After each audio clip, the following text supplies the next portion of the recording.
नमस्ते दोस्तों।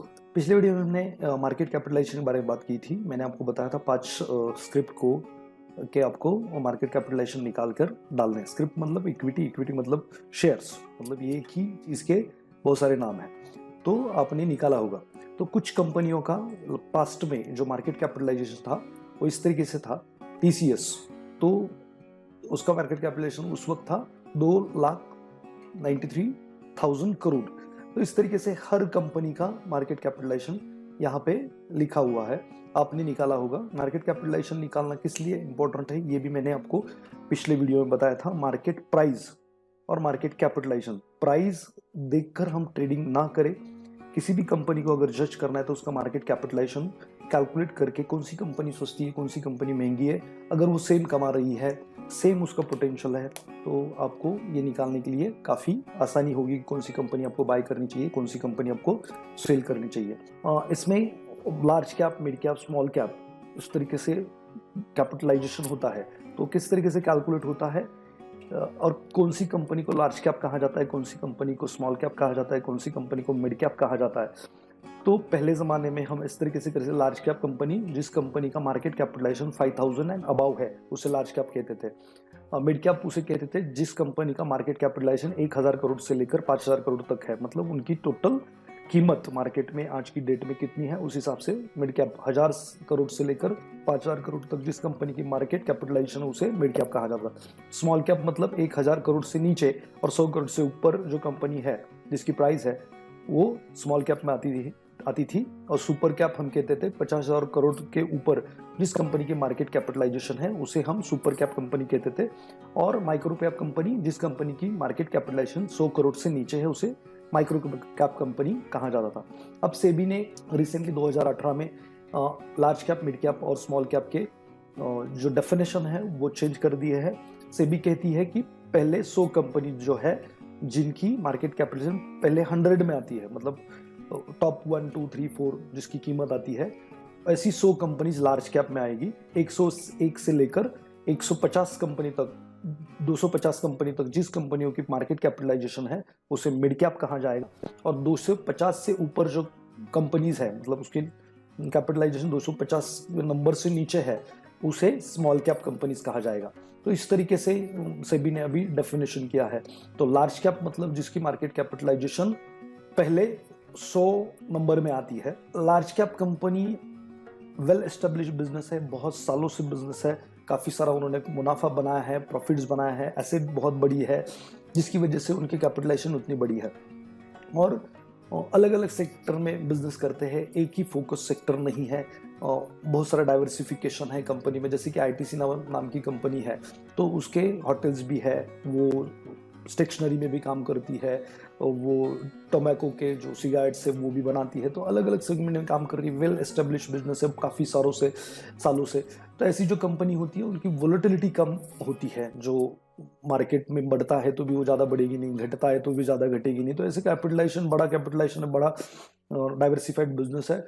तो ऐसी कंपनीज में लंबे समय में आपको 10-12% के, 15% के रिटर्न्स बन सकते हैं। Mid cap company focus business होता है, एक ही बिजनेस होता है, डिसीजन मेकिंग फास्ट होती है, वर्टिकल बहुत कम होते हैं। जब मार्केट बढ़ता है, इकोनॉमी अच्छी होती है तो ये कंपनी काफ़ी अच्छा रिटर्न्स बना के दे सकती है। लेकिन मार्केट जब खराब होता है, इकोनॉमी जब खराब होती है तो ये कंपनियाँ काफ़ी नुकसान भी दे सकती है। तो जो लोगों को इकोनॉमी समझ में आती है उन लोगों के लिए जब इन्वेस्टमेंट करने की वो सोचते हैं उस वक्त उनको इकोनॉमी अच्छी है तो मिड कैप और small cap types of company में पैसे लगाना अच्छा है। और जब इकोनॉमी अच्छा नहीं कर रही है, काफ़ी सारी दिक्कतें हैं, उस वक्त आपको लार्ज कैप कंपनीज में पैसा लगाना ज़रूरी है।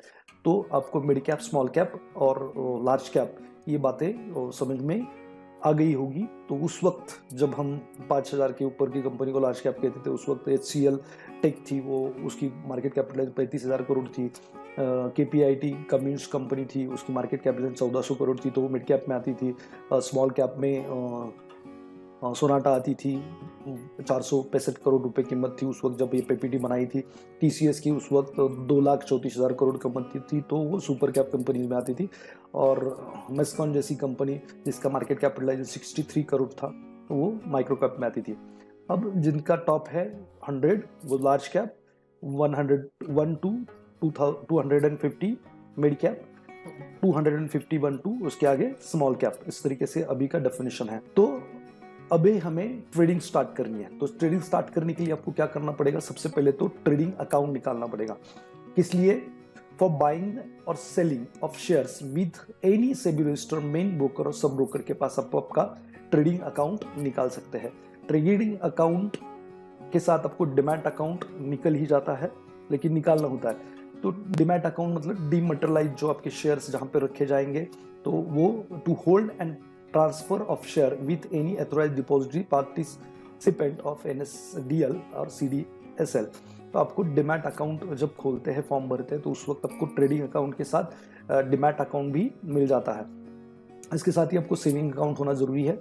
आपको डिमैट खोलना है या ट्रेडिंग अकाउंट खोलना है तो उससे पहले आपके पास सेविंग अकाउंट होना जरूरी है विथ एनी बैंक टू पे और रिसीव फंड्स। आपको अगर फंड ट्रेडिंग अकाउंट में डालने हैं, ट्रेडिंग अकाउंट से फंड रिसीव करने हैं, तो उसके लिए आपके पास सेविंग अकाउंट होना बहुत ही जरूरी है। कैश में यहाँ पे कोई भी ट्रांजेक्शन नहीं होता है। आपके पास सेविंग अकाउंट है तो आप किसी भी ब्रोकर, सेबी रजिस्टर, मेन और सब ब्रोकर के पास जाकर ट्रेडिंग अकाउंट निकालते हैं। उसके साथ ही आपको डिमैट अकाउंट भी मिल जाता है। उसके लिए कॉमन रिक्वायरमेंट इस तरीके से है कि आपका एज 18 के अबव होना जरूरी है। आपको अगर ट्रेडिंग करना है तो माइनर का भी आप अकाउंट निकाल सकते हो, डिमैट अकाउंट, लेकिन उसके लिए आपको ही वो ऑपरेटिंग अथॉरिटी रहेगी। एड्रेस प्रूफ लगता है, जिसमें ration card, electricity bill, saving account और स्टेटमेंट का प्रूफ आप दे सकते हो एड्रेस प्रूफ के लिए।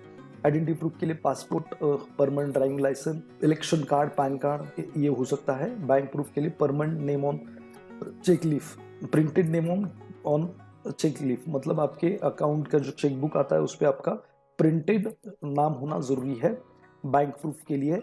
और टैक्स की इंफॉर्मेशन के लिए आपके पास पैन नंबर होना जरूरी है अगर आपको डिमैट अकाउंट खोलना है। और उसके साथ ही आपको 2 पासपोर्ट साइज फोटो होने जरूरी है।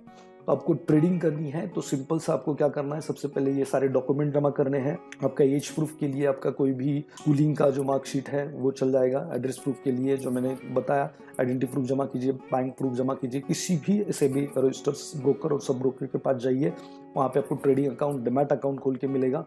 इस तरीके से आपको ट्रेडिंग के लिए प्राइमरी तैयारी करनी जरूरी है। डिपॉजिटरी सर्विसेज 1996 से स्टार्ट हुई, act 1996। Depository national security exchange, national security depository limited NSC का है, 1996 में लॉन्च हुआ।